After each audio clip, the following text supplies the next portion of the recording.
Hello everybody and welcome back to Red Eagle Politics. Make sure to like this video down below and subscribe to the channel if you are new. So Terry McAuliffe, the current candidate for the Democrats in the state of Virginia for the governor election that's going to be happening on Tuesday, next Tuesday, 1 week away, is calling in the big guns because he knows that he is in a lot of trouble. And the big guns is none other than former President Barack Obama. And Obama is also now going to the state of New Jersey, which was seen as a foregone Democrat hold, but Democrats are looking at the early vote numbers, and they are getting scared in both states that they might actually end up losing not one, but two governorships in states that both voted for Joe Biden by more than 10 points, states that have not gone Republican since 2004 in the case of Virginia and 1988 in the case of New Jersey at the presidential level. So definitely big things are happening in these states. I mean, both states did go Republican in 2009 at the governorship level. So it's not like the states have not been open to voting for Republicans, especially when there's a Democratic trifecta in Washington and Republicans are just fired up so much that these states that were not really expected to be competitive are at a very minimum competitive. I'm not necessarily saying that Phil Murphy's going to lose. I think that Phil Murphy is probably going to hold on by a few points. I think Youngkin, on the other hand, that race could go down the wire. That could be within a few thousand votes or so when it's all said and done either way. But the one thing that we do know is that Terry McAuliffe is an awful candidate, and he's shooting himself in the foot. So we're going to get into all of this and more, but first, I do have to tell you guys about my good friends over at Patriot Supply. Folks, the world is literally becoming unhinged. Supply chains are breaking down and critical shortages are showing up left and right. People can sense that the other shoe is about to drop and they're ordering emergency food like crazy, which means that you should too, before you can't get any, that is. And I'm talking about the high quality emergency food you get from Patriot Supply. They're the nation's leading preparedness company and they've served millions of American families. Now they want to help you by giving you $100 off their best-selling 3-month emergency food kit. This food stays fresh for up to 25 years in proper storage, so it will be there whenever you need it. And the meals in this food kit average over 2,000 calories a day, so don't wait. Go to preparewithredeagle.com and claim your 3-month kit now while you still can. You'll save $100 per kit if you act now. That's preparewithredeagle.com. There continues to be a surge of orders, so make sure your order is one of them. So once again, preparewithredeagle.com. So Terry McAuliffe went out there in the end of September in the debate that he had with Glenn Youngkin and decided to let the mask slip a little bit too far off his face and had one of the worst debate blunders in history. We know that educational reform is something that the right has really been pushing, and we know that critical race theory is not something that is popular among independents. It's not popular among the generic public. And what we do know is that Democrats have been out here defending it. They've been using straw man arguments consistently, trying to deflect and trying to say that, no, it's actually, just regular education, when that's not entirely what it is. They can't even define the term properly. And Terry McAuliffe is going out there saying that these parents that are concerned about what the state is teaching their children in public schools, he says that their opinions are not valid. He says that he doesn't even believe that parents should be telling schools what they should teach. So essentially he's saying, no, the state is replacing the family. We're going to raise your kids. We're going to raise your kids to be subservient to us. That's exactly what he's pushing for. He's saying that the parents shouldn't have any say in PTA meetings. He says that it shouldn't matter. He wants full control, total control. He wants the government to have total control over what your kids are learning in schools. And we know this. And this is one of those gaffes that is dooming him. He's had a lot of gaffes. I mean, there have been yard signs for Terry McAuliffe. I don't know if they're satirical or not, but there's yard signs saying that parents should not be able to tell schools what they should teach. I really hope that these are satirical, but either way, they do get the point across. And when you have these scandals that are taking place in a place like Loudoun County, which Terry McAuliffe needs to win by double digits, most likely, if he wants to hold the state, then it's not really going to end up well. So now he has to call out the big guns. He has to call out Obama. Obama is hitting the campaign trail. He's hitting the campaign trail for Terry McAuliffe. He's hitting the campaign trail for Phil Murphy. And this is because Democrats are not energized. Look at the early vote data in Virginia. There's been a little bit of a surge, as I expected that there would be a little bit of a surge. Keep in mind, this is the last week of early voting. The 30th is the last day you can vote in person early, and you can't even request a mail-in ballot anymore at this point either. So around 667,000 ballots have been cast. Yes, a lot of those are ballots that have been cast for Terry McAuliffe. Democrats are more likely to utilize the mail-in system, although in-person early voting is roughly 50-50. If anything, that might actually be favoring Youngkin. But keep in mind, 667,000. Do you know how many ballots were cast early vote in the presidential election in 2020?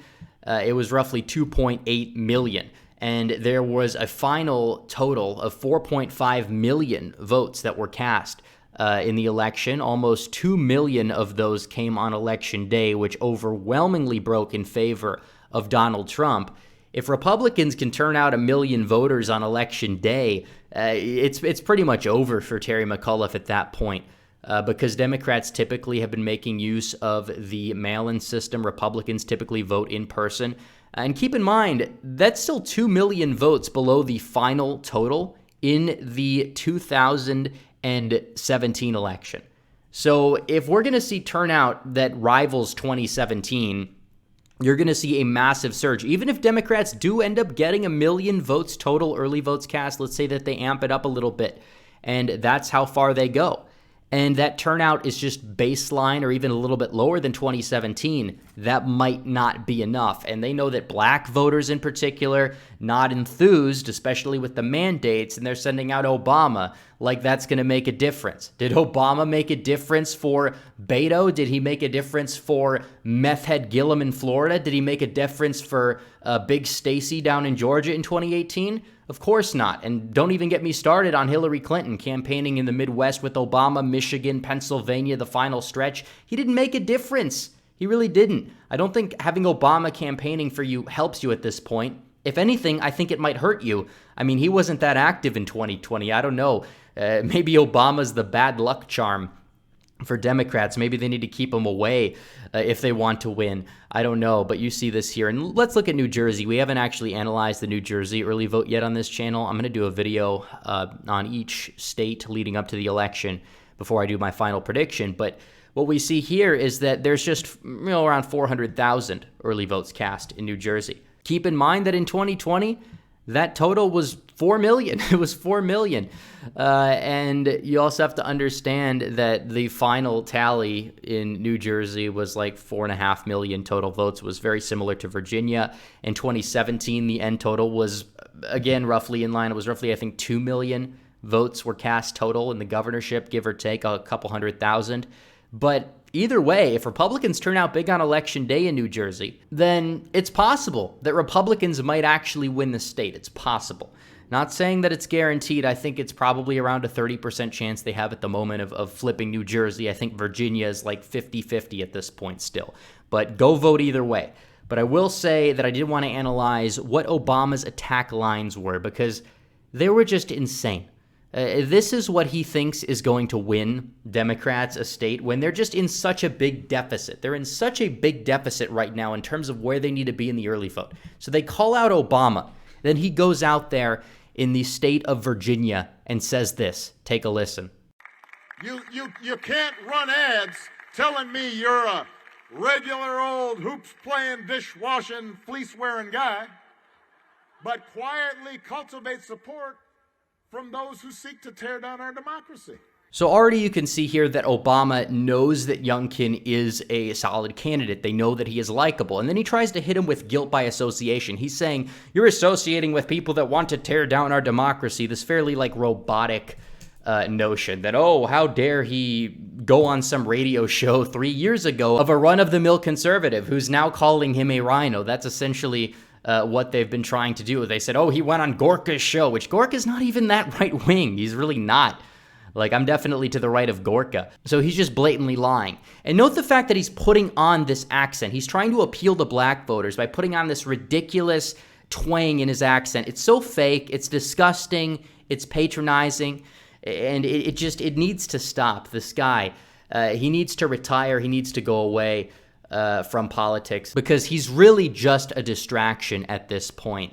And we can see that he's pandering. He knows that black voters are not going to turn out. So apparently he puts on the fake accent. He puts on the fake accent. By the way, he didn't do that back in 2008. He didn't do that back in 2012, but he's doing it right now. And Obama is falling in line with the neoliberal establishment. He has his whole career, and that's exactly what he's doing right now in this clip. It's disgusting. And it's funny because Glenn Youngkin actually fired back with this. Take a listen. 44, I hear you're in town trying to bail out Terry's campaign. If you're up for a game, I'm ready. And again, it kind of just shows how wholesome Glenn Youngkin truly is. He's 6'7", he's a Chad, he played basketball back in the day, Obama played basketball back in the day, and essentially he took the high road. He responded with class, and that's something that you could say is fairly admirable, and it kind of just shows what kind of a person that Glenn Youngkin is. But Obama just didn't stop at the state of Virginia. He didn't stop at Virginia. He actually went up to New Jersey and decided to attack the candidate running, Jack Ciattarelli, the Republican here. Take a listen. Well, you know it's not a league of women voters rally. Come on. Come on, man. So as you can see here, Obama is just pandering to black voters relentlessly at this point. And he goes out there again, he uses this term democracy. He says, oh, he went to a rally to protest election integrity, essentially is what it is. How dare he do that? He's a threat to democracy. He's a threat to the regime. He's a threat to our system. Essentially, that's what it means. And you call it a democracy. The problem is that look at the neoliberals. Look at the neoliberals when it comes to democracy. Democracy, the system democracy, quote unquote, has bred these neoliberals to take over and essentially institute their regime. They're the ones that are in bed with the corporations. They're the ones that will brag about fortification and get 7-1 in dark money in the 2020 election compared to the Republicans. Yet apparently when it comes to who is a threat to democracy, no, but the threat to democracy are a couple of businessmen who are just running for governor in some blue states. Yeah, sure. So that's the bottom line. Obama is a piece of trash. He's pandering, obviously, to black voters. He's putting on the fake accent. It's disgusting.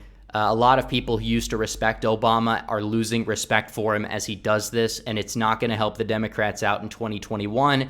It's not going to help him out in 2022, to 2024, etc. It's over. It's wraps. You're done, Obama. Go away. Nobody cares. You're not helping your candidate, Youngkin and Ciattarelli, probably going to be boosted by this nonsense, if anything. So anyways, guys, thanks for watching this video. Please like this video down below, comment down below, and subscribe to the channel. Hit the bell for notifications so you never miss another video. Follow me on social media. The links are all in the description below. As always, guys, thanks for watching. Red Eagle out.